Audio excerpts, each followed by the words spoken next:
मित्रों नमस्कार। मैं अनूप द्विवेदी आप सबका हार्दिक स्वागत करता हूं अपने YouTube channel RCI the study point में। देखिए, एक सप्ताह का समय शेष है और 7 दिन में आपको अपनी तैयारी पूर्ण करनी है, जिससे आप एक सीट प्राप्त कर सकें। महासंग्राम चल रहा है और आपको धैर्य बनाए रखते हुए गीता में भगवान कृष्ण ने कहा, युद्धस्व विगत ज्वरा, यानी अपने ऊपर तनाव को हावी नहीं होने दें, अपनी तैयारी को अपनी मंजिल तक पहुंचाना है। तो 7 दिन ये विशेष महत्वपूर्ण हैं। आज का जो टॉपिक है ये प्रशिक्षित स्नातक शिक्षक भर्ती परीक्षा 2016 का सॉल्व पेपर, जैसे आप सॉल्व करेंगे हमारे साथ और ये देखेंगे कि आयोग किस तरह से प्रश्न बनाता है, कैसे प्रश्न पत्र आपके लिए 2021 में आने वाला है। लगभग 19-20 विगत वर्षों के आप प्रश्न पत्र देखेंगे तो एक से ही रहते हैं। तो पहला प्रश्न देखिए, राम कृष्णौ में कौन सा समास है? राम कृष्णौ, रामः च कृष्णः च, अर्थात बिल्कुल ठीक आप, द्वंद्व समास। सज्जनः पापात् जुगुप्सते, इसका हिंदी अनुवाद क्या होगा बताएं? आपके लिए समय दे रहे हैं। बिल्कुल ठीक, ए, सज्जन पाप से घृणा करता है। अगला प्रश्न है, रामेण सह सीता वनम गच्छति, इसका हिंदी अनुवाद बताना है। तो क्या होगा? सी, राम के साथ सीता वन जाती है। अगला प्रश्न है,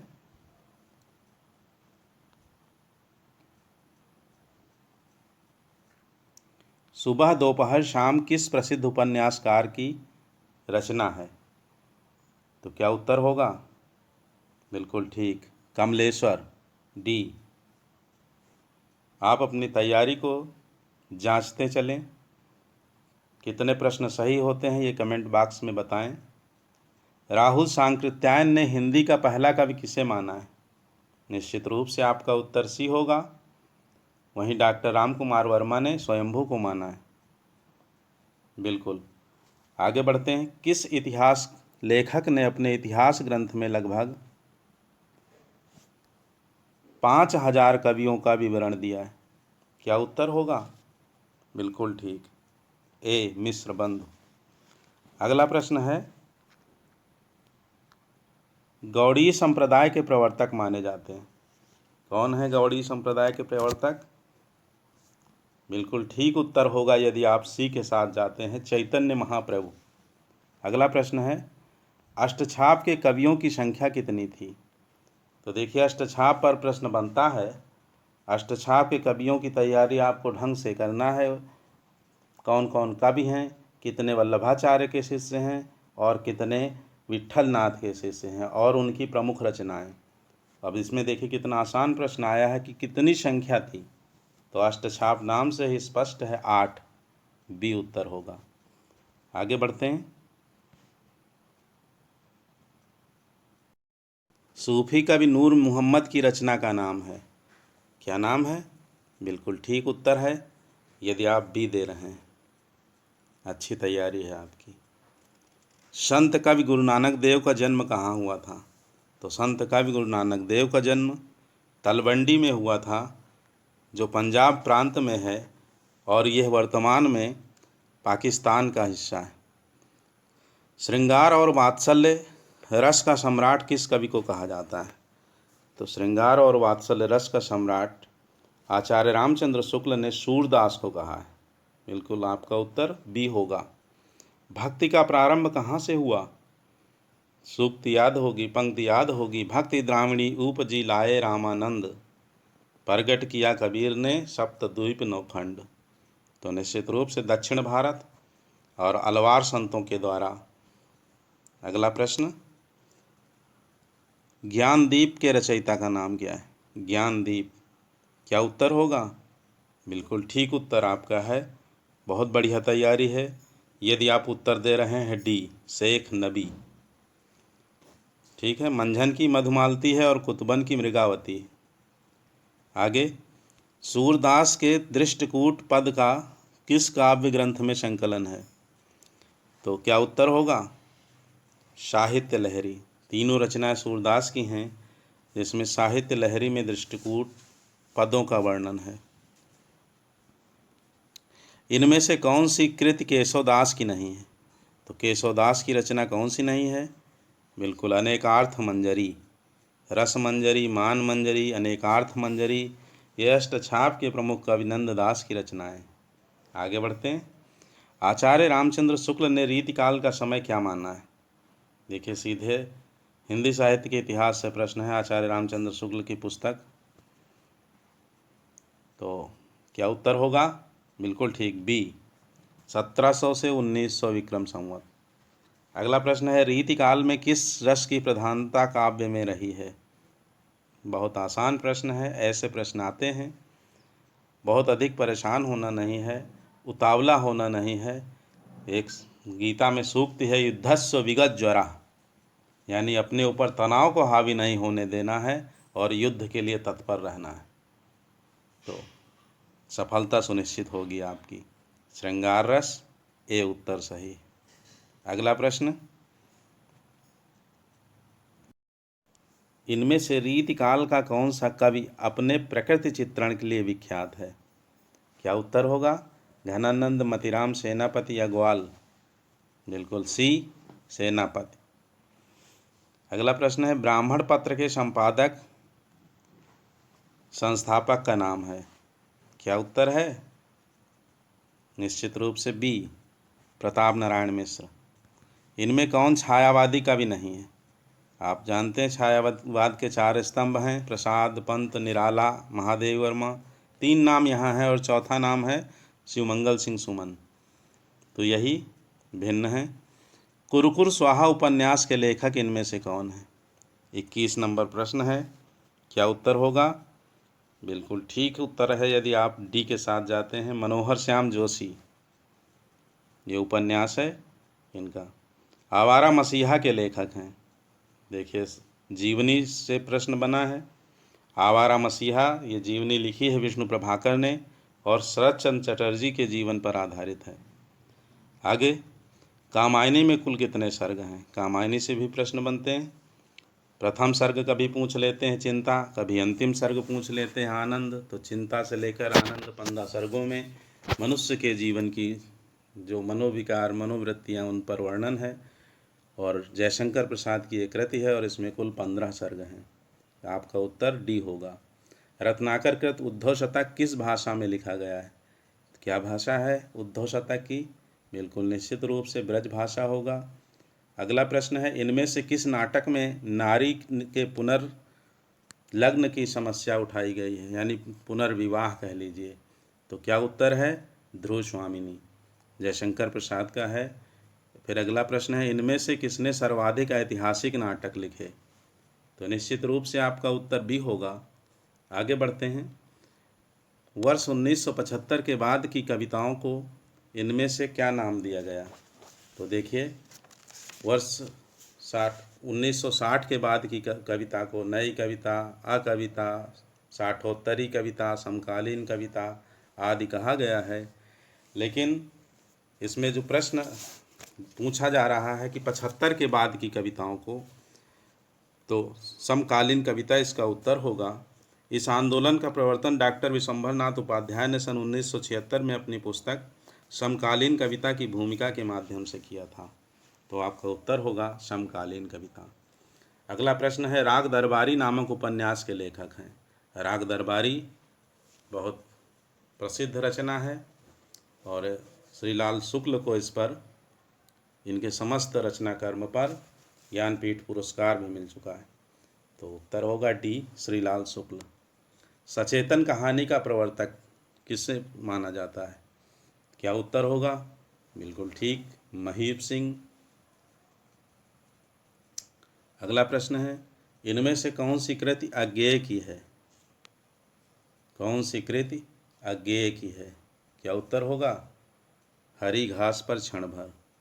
आगे बढ़ते हैं। बालकृष्ण शर्मा नवीनकृत काव्य इनमें से कौन सा है?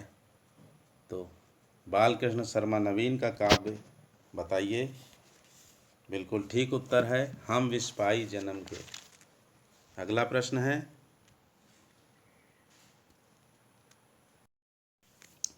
आठवां सर्ग किस विधा की पुस्तक है? तो आठवां सर्ग बताएं। बिल्कुल ठीक उत्तर होगा यदि आप भी बता रहे हैं। नाटक है सुरेंद्र वर्मा का। और इनकी एक प्रसिद्ध रचना और पूछी जाती है, मुझे चांद चाहिए, जिस पर इन्हें पुरस्कार मिला है। तो यह भी सुरेंद्र वर्मा का उपन्यास है। आठवां सर्ग नाटक है और मुझे चांद चाहिए उपन्यास। याद रखिए, इनमें से कौन सा जोड़ा सही है? तो क्या उत्तर होगा? बिल्कुल ठीक उत्तर है चिंतामणि काव्य प्रकाश। ठीक है, आगे बढ़ते हैं। मैला आंचल के लेखक हैं। मैला आंचल के लेखक आंचलिक उपन्यास है फणीश्वर नाथ रेणु हैं। अगला प्रश्न है, कहती हुई यो उत्तरा के नेत्र जल से भर गए, हिम के कणों से पूर्ण मानो हो गए पंकज नए। इन पंक्तियों में किस अलंकार का प्रयोग हुआ है? तो देखिए, मन मानहु जन जानहु जहाँ आए, अर्थात जहाँ उपमेय में उपमान की संभावना व्यक्त की जाए वहाँ उत्प्रेक्षा अलंकार होता है। ये उत्तर सही है। फिर अगला प्रश्न है, चरण कमल बंदौ हरिराई। बहुत ही जग प्रसिद्ध उदाहरण है। इसमें कौन सा अलंकार है? तो जहाँ उपमेय में उपमान का भेद रहित वर्णन हो वहाँ रूपक अलंकार होता है। बिल्कुल ठीक। आगे बढ़ते हैं। रघुकुल रीति सदा चली आई, प्राण जाई पर बचन न जाई। मानस की पंक्ति है। चौपाई और दोहा शैली दोनों मानस की हैं, लेकिन यह चौपाई है जिसके प्रत्येक चरण में 16-16 मात्राएं होती। निस्दिन बरसत नैन हमारे, सदा रहत व पावस ऋतु हम पर, जबते श्याम सिधारे। सूरदास की पंक्ति है और इसमें पूछा जा रहा है कि कौन सा रस है। बिल्कुल आपने पकड़ लिया होगा, वियोग श्रृंगार। गोपियाँ श्री कृष्ण के विरह में व्यथित हैं। अगला प्रश्न है, जसोदा हरिपाल ने झुलावें, हल रामें दुल रामें, मल्हावें जोई सोई कछु गावें। दी गई पंक्तियों में कौन सा रस है? तो बताएं। बिल्कुल भगवान श्री कृष्ण के बाल रूप का वर्णन है, उनकी लीला का, इसलिए यह वात्सल्य रस से ओतप्रोत पंक्ति है। इनमें से किस बोली का बिहारी हिंदी से संबंध नहीं है? तो आपको मालूम है, फिर दोहराता हूँ, पूर्वी हिंदी की बोलियों में से अवधी, बघेली, छत्तीसगढ़ी हैं।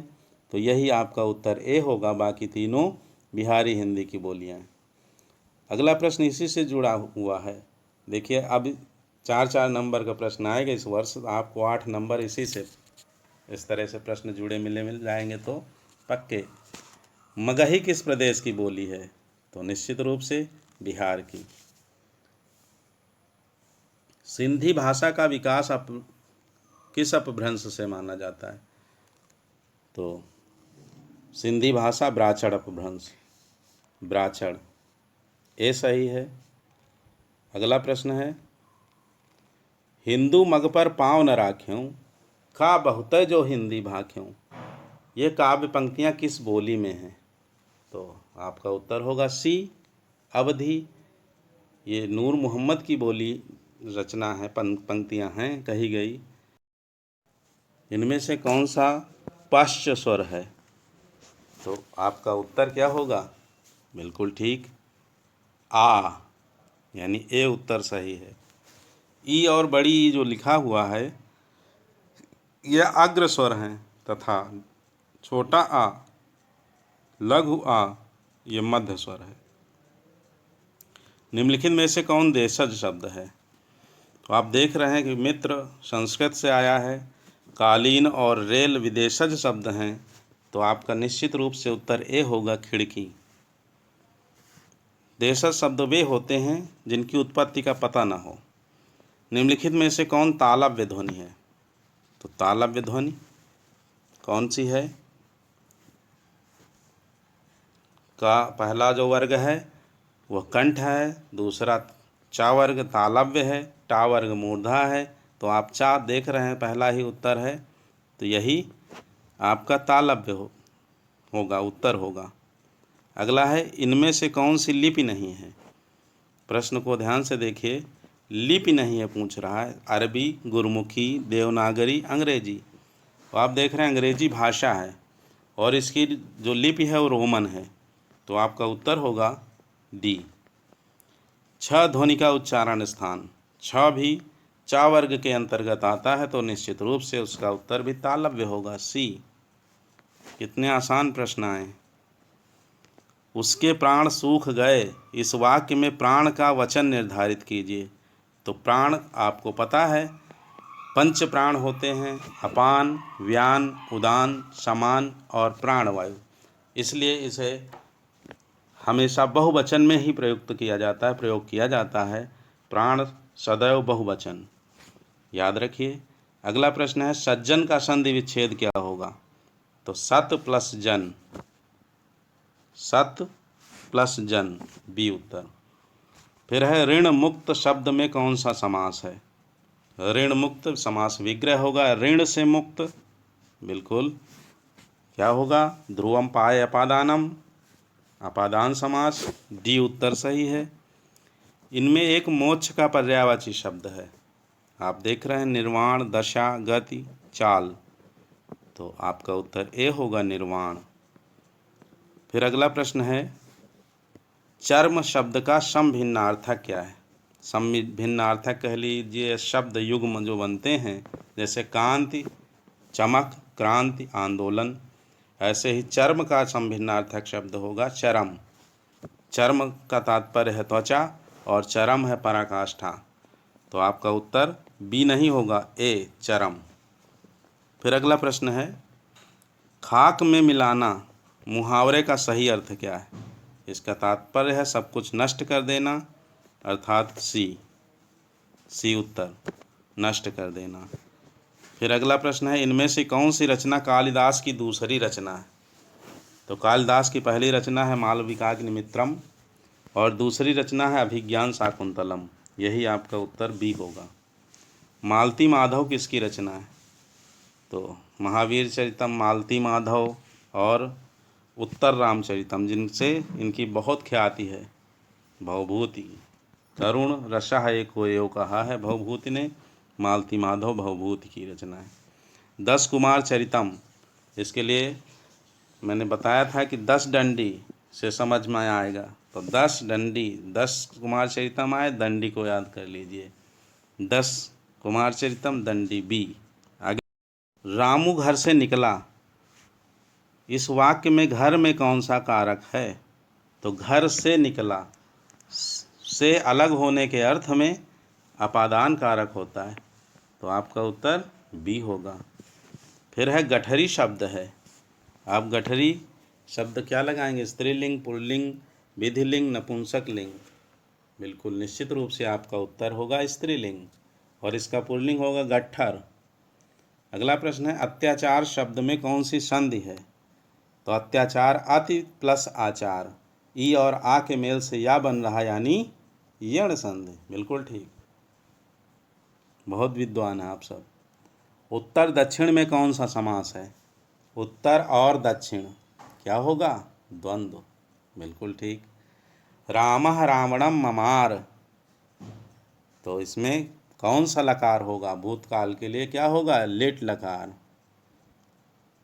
ठीक है। अगला प्रश्न, मति शब्द रूप में कौन सी विभक्ति है?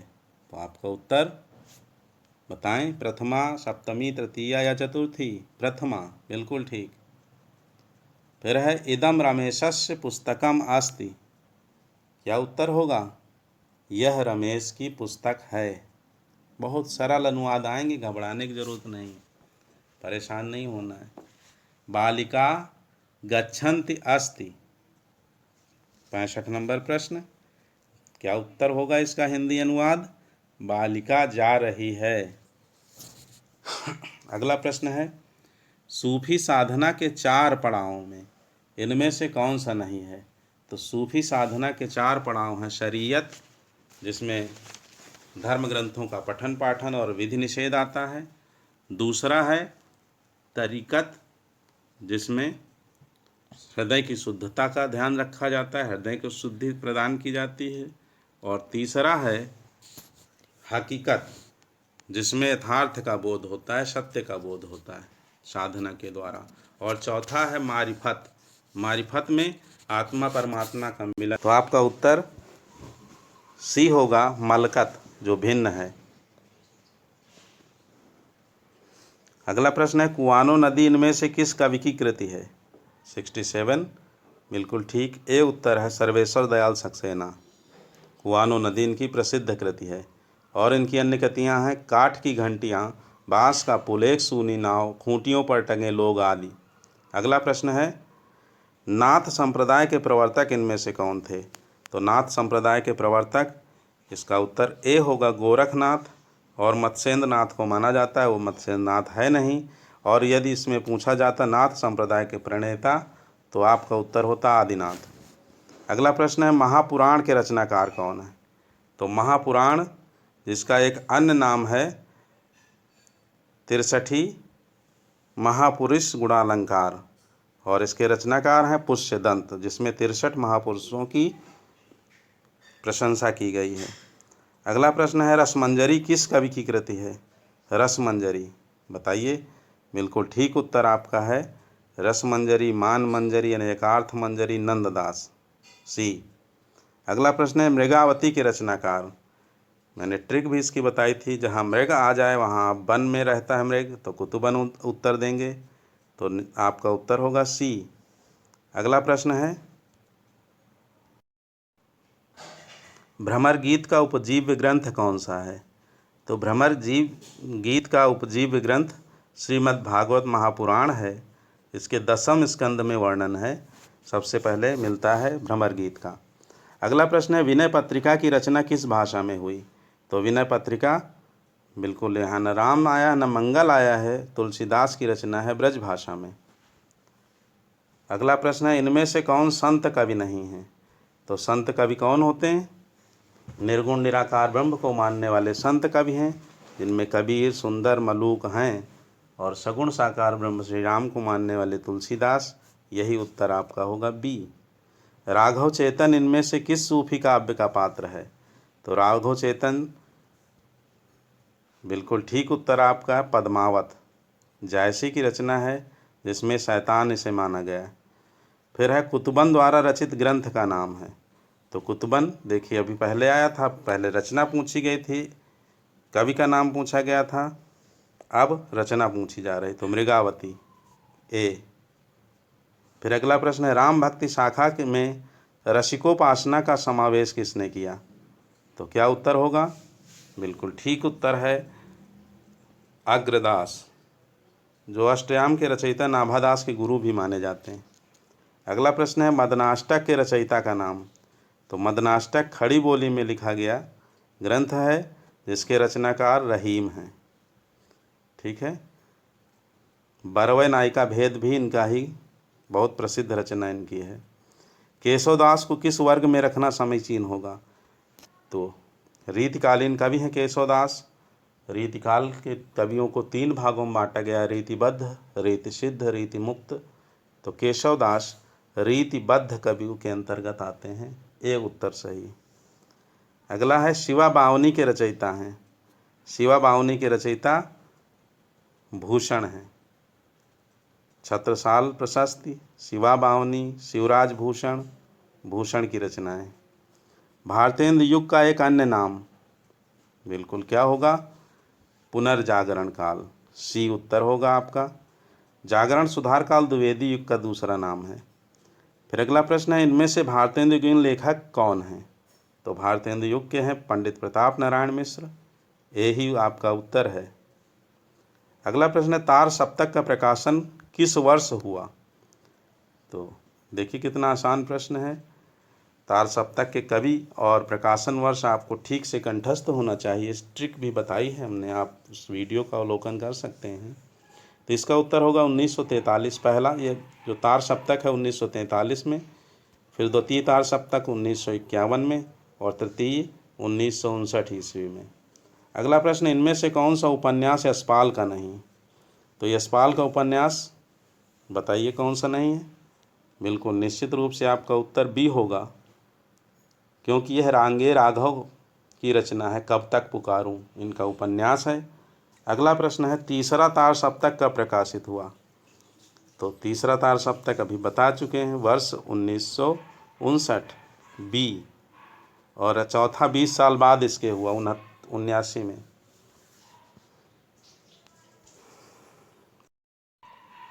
पुष्प की अभिलाषा नामक प्रसिद्ध कविता के रचयिता कौन है। क्या उत्तर होगा। बिल्कुल ठीक, सी माखनलाल चतुर्वेदी।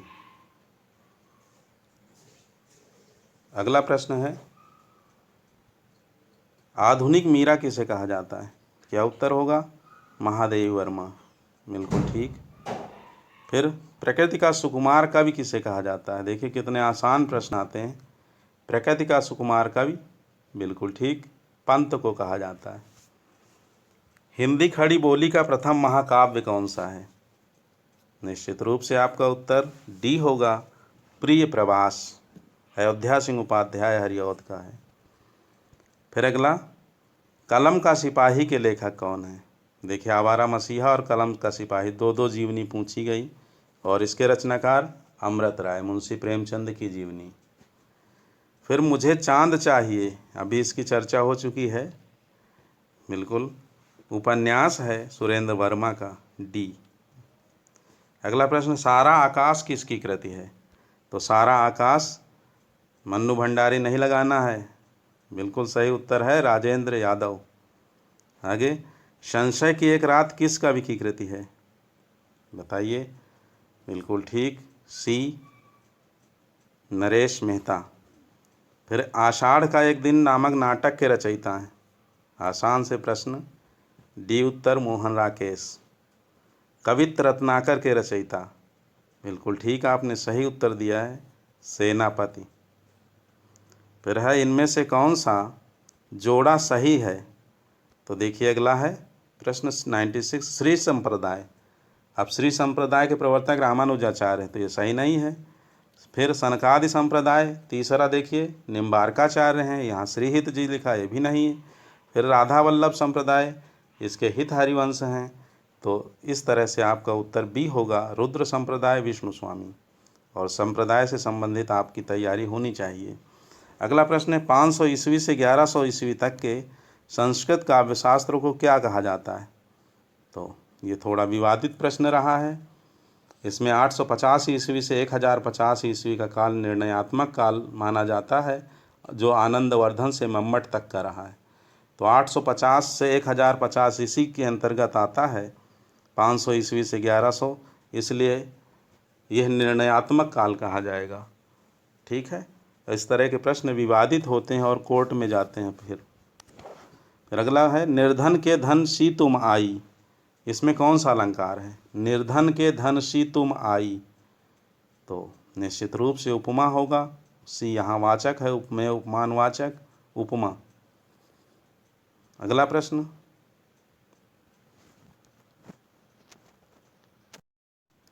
रहमन पानी राखिए बिनु पानी सब सून, पानी गए न उबरे मोती मानुष चून। इन पंक्तियों में कौन सा छंद है।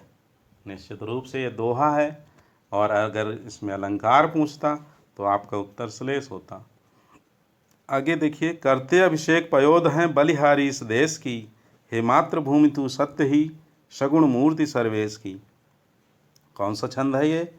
बिल्कुल ठीक, उल्लाला छंद है, और इसके प्रथम यानी सम चरणों में, दूसरे और चौथे में 13-13 और पहले तीसरे में 15-15 मात्राएं होती। फिर कैकेयी, कहा कैकेयी ने सक्रोध दूर हट दूर अरि निर्बोध। उपयुक्त पंक्ति में कौन सा रस सुना जा रहा है, रस क्या है। तो आपका उत्तर होगा रौद्र रस।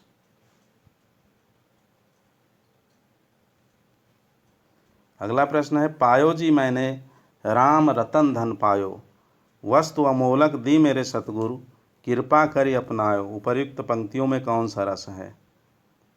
बिल्कुल ठीक, मीराबाई की यह पंक्ति है, और यहाँ भक्ति रस है, सी। ब्रजभाषा का विकास इनमें से किस प्राकृत या अपभ्रंश से हुआ है। तो ब्रजभाषा सौरसेनी अपभ्रंश से, खड़ी बोली भी ब्रजभाषा, हरियाणवी, कन्नौजी, बुंदेली सभी जो है सौर सैन्य अपभ्रंश से। अगला है आगरा किस बोली का क्षेत्र है? तो इसका उत्तर भी सी होगा, ब्रज भाषा। आगरा, मथुरा, अलीगढ़ ये सब ब्रज भाषा का क्षेत्र है। भरतपुर। फिर है इनमें से कौन सी ध्वनि संयुक्त ध्वनि है? तो क्या उत्तर होगा? बिल्कुल ठीक, क्या। और फिर चा क्या है? चा, आधा चा और पूरा चा लिखा है, ये द्वित्व ध्वनि है, द्वित्व व्यंजन है। अगला प्रश्न, इनमें से कौन सा युग्म अघोष ध्वनि है? तो अघोष आपको पता है, पहला और दूसरा होता है, तीसरा चौथा पांचवा सघोष होता है। तो पहला दूसरा देखिए कोई है इसमें? अघोष, बिल्कुल ठीक, सी उत्तर होगा, प फ। अगला प्रश्न है मुंडा भाषा परिवार का क्षेत्र कौन सा है? क्या उत्तर होगा? छोटा नागपुर, छोटा नागपुर। अगला प्रश्न है निम्नलिखित में से नीलकंठ कौन सा शब्द है? तो नीलकंठ योग रूढ़ शब्द है, जो भगवान शिव के लिए या फिर एक पक्षी के लिए रूढ़ है। फिर निम्नलिखित में से कौन महाप्राण ध्वनि नहीं है? प्रश्न देखिए, महाप्राण ध्वनि नहीं है, तो महाप्राण ध्वनि होती है दूसरा और चौथा वर्ण। तो दूसरा और चौथा इसमें देखिए, खा है, टा ठा दूसरा है, च छ ज तीसरा है और टा पहला, यानी इसके दो दो उत्तर हैं, सी और डी। इस तरह के विवादित प्रश्न बनते हैं, तो आप इसका उत्तर सी भी मान सकते हैं, डी भी मान सकते हैं, दोनों उत्तर हैं जो महाप्राण ध्वनि नहीं है। आगे प्रश्न है हिंदी को राजभाषा के रूप में संवैधानिक मान्यता कब मिली? तो इसका भी प्रश्न का उत्तर जो है, चारों ऑप्शन गलत हैं। सही इसका उत्तर होगा 14 सितंबर 1949, जो आपने पढ़ रखा है, 14 सितंबर 1949। ठीक है, आगे बढ़ते हैं।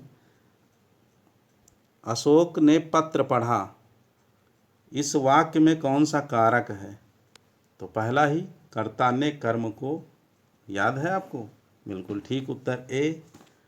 अगला प्रश्न,